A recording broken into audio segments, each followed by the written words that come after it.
After finding success at the box office in 2020, your favorite video game mammal is back for a sequel. In Sonic the Hedgehog 2, our blue friend is attempting to find his footing as a hero when the evil Dr. Robotnik returns, and this time with a familiar accomplice. I'm Ronald Young Jr., and I'm leaving the theater.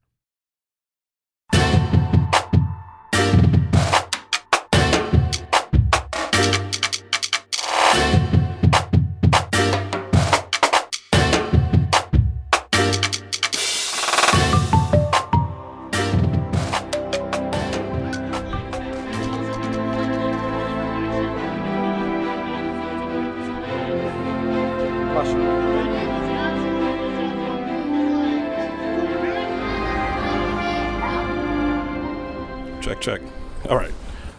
Now I'm going to get louder. All right. This is Ronald, and I am leaving the theater after seeing Sonic the Hedgehog 2. And I'm here with Curtis Majors. And we are... Okay. We are walking out. It's pretty dead out here. If it's raining, we can stand under the awning. Sonic the Hedgehog 2, written by Pat Casey, Josh Miller, and John Whittington. Directed by Jeff Fowler. Starring Ben Schwartz. Colleen O'Shaughnessy. Oh, nice. It's not bad. We'll walk to your car. All right. Idris Elba, Donna J. Fulks, Jim Carrey, James Marsden, Tika Sumpter, Natasha Rothwell, Adam Pally, Shemar Moore, Lee Majdoub, and Tom Butler. All right, so, of course, this was the sequel to Sonic the Hedgehog, which came out in 2020, a mere minutes before the global pandemic that put us all inside. This was the last movie that Curtis and I saw in theaters together before the pandemic, and the first one after the pandemic being trivia. Was that Fast and Furious? Nope. Damn, I don't remember. A Quiet Place 2. Ah, yes. There's a listener out there yelling A Quiet Place 2. Is this you right here? Yeah. Oh, okay, you right here. Okay, cool. All right, so we gave the first one 2 of 5 stars. We can stand back there. We gave the first one 2 of 5 stars. I think I'm right. Yeah, I'm right there. Oh, okay. We gave the first one 2 of 5 stars. Right off the bat, what'd you think? I immediately liked it better than the first one. Yeah, I don't know. Like I feel like it matched the first one to me, but I did not like it. If that makes sense.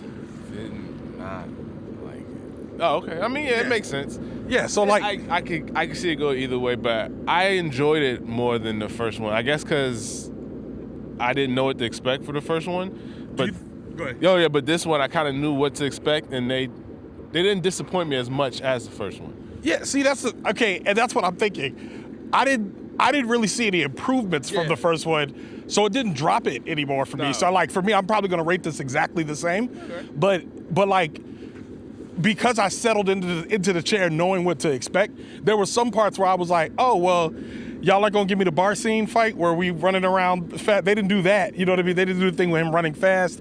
Like they didn't do the thing they did in Quicksilver, you know what I mean, where they did that in the first movie. They didn't do that in this one. I expected them to, and they didn't. They gave us a lot more Natasha Rothwell. Like, she basically had a featured scene. That's always a positive. Yeah, and honestly, like, I was sitting there watching, I was like, just give us the Natasha Rothwell, like, romantic comedy that we want. Like, I'm like, just do it. Like, we watching this, I could get more of her. Like, just give it to us already, you know what I mean? Nah, anytime she's on screen, I love her. Yeah, she's always funny. Kara was amazing. Like, yeah. And then, like, she's a wonderful addition to this. I think Jim Carrey was Jim Carrey. Like, I feel like he did exactly what he did in the first one. And I think I said this, I have to check. I didn't even listen to the last review in a minute. But if you are a fan of Jim Carrey as a kid, and we were, and not a fan, just he was everywhere when we were kids, yeah. And if you remember him like that, then you're gonna like him in this because he returns to more of his roots in this, which is just impressions and stuff. Yeah, if you liked Ace Ventura, then you'll like this. He brings to life Dr. Eggman in ways I didn't think actually could. I said that in the first one, and again, he brought him to life. Like, I don't think anyone else could play him and pull it off the way he does.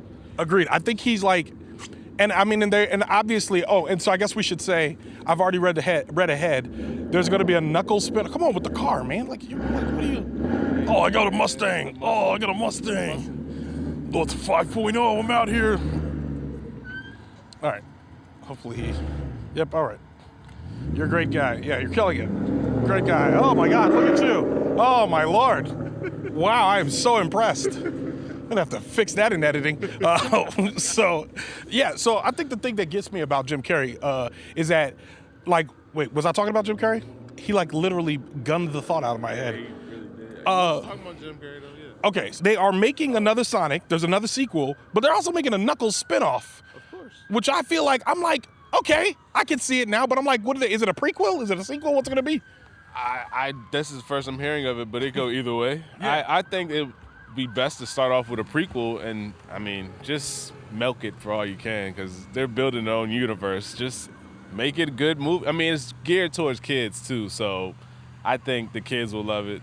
Did you, I realized, and while you were talking, I realized Knuckles is Drax from, Yes. Yeah, like you see what I'm saying? Yeah, because and I think they're going to play a lot about that because it got funnier when it became about Knuckles, because at one point Knuckles is doing one thing in the movie, then when he changes to doing the other thing, it becomes about him interacting with the world and being very unfamiliar and then like learning it as it goes, which was like very funny, but they were hammering that home towards the end of the movie. Yeah, very, very much so. Like, it was parts of this movie I'm like, you can just speed this along. Yeah. Like, it was a lot of parts where, like, it didn't seem that long viewing-wise, like, time-wise, but viewing it seemed longer sometimes than it was necessary. I agree. I can tell you exactly 2 times this happened. One time, and even though I loved this scene, the Natasha Rothwell scene, when it went to log, like so much so that they resolved the love story with her and Shemar, I was like, oh, I wasn't expecting that in this movie. This really did just become her movie, which is fine.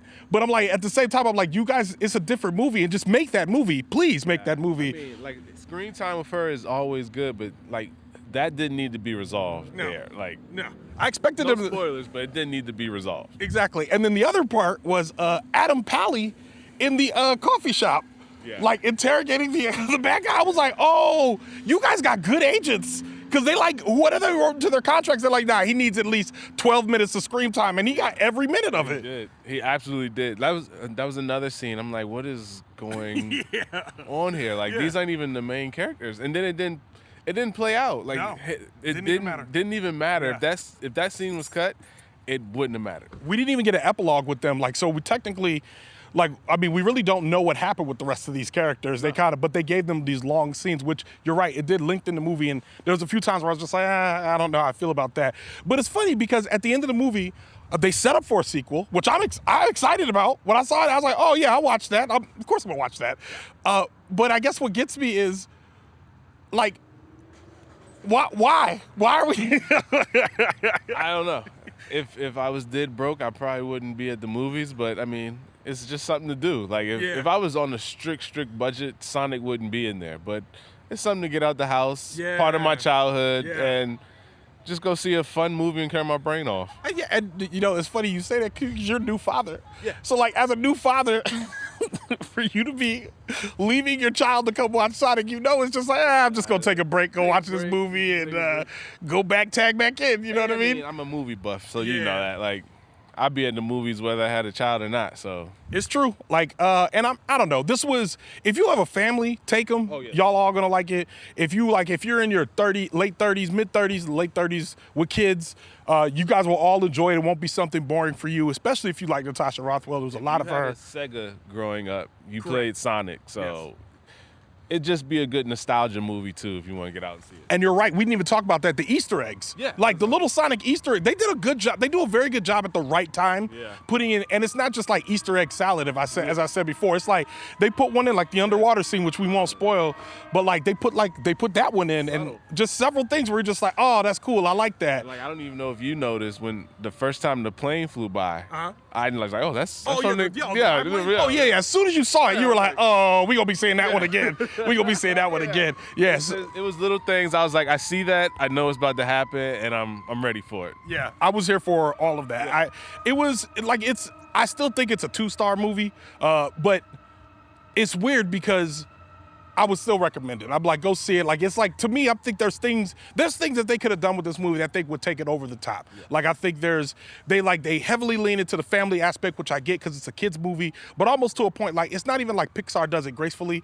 This one is like very heavy-handed, like teamwork, friendship. And at the end, when he says, like, when Sonic says to old boy, like, thanks, Dad, I was like, nah. I don't know. I don't even think the kids will appreciate this. Nah.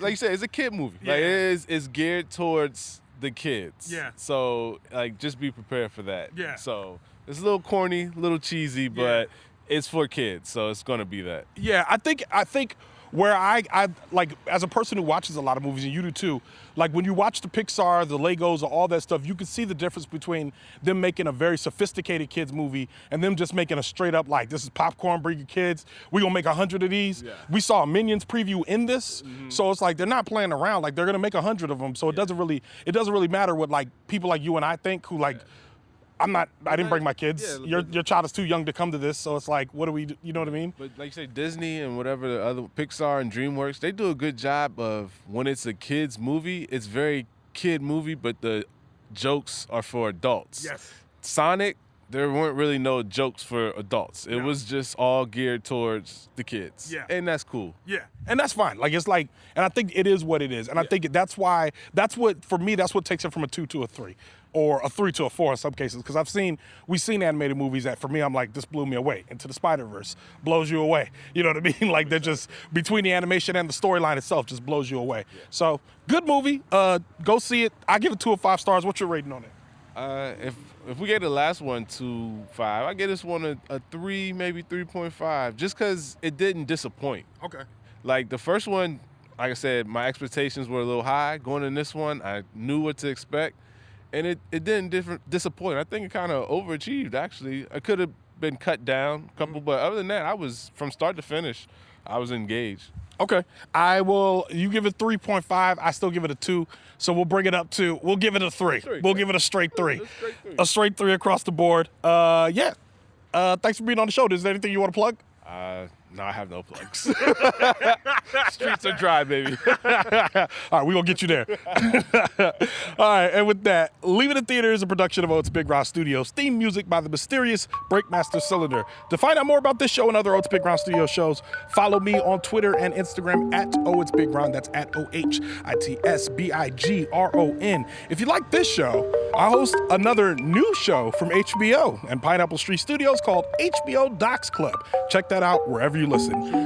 Yeah, Leave it a Theater. We'll be back soon. Thanks for listening.